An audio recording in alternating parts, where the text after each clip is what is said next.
على آله وصحبه سر الرضوان والتمكين. رب اشرح لي صدري ويسر لي أمري واحلل عقدة من لساني يفقه قولي. وكي السلام عليكم ورحمة الله تعالى وبركاته. noo leen di nuyu bu baax a baax te di leen siyaar di leen balu xaq ju nu yëg ak ju nu yëgul te di ko bare tey ñaan suñu borom subhanahu wa taala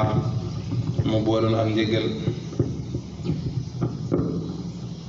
bi xurmati nabi sallallahu alayhi wa alihi wa sahbihi wa sallam wa barik te jégal xeeb sayidina Muhammad wépp alayhi salaatu wa salaam. atlante yi nu baaxoo ànd ak yéen saa bu ànd ak dogal suñu borom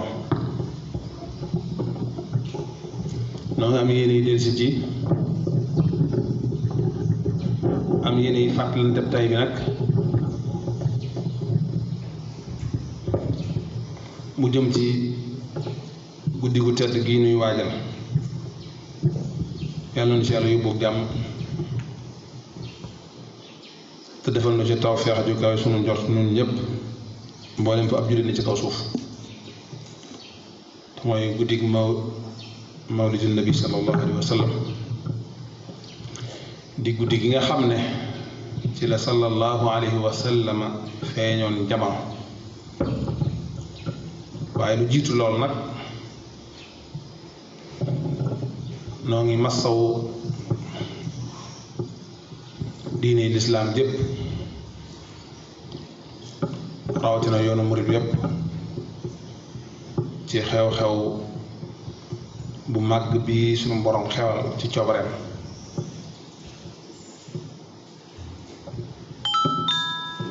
muy Cheikh Abdourahmane Mbacké ibn Cheikh Abdoul Quddus nga xam ne tey jii lañ koy ñaanal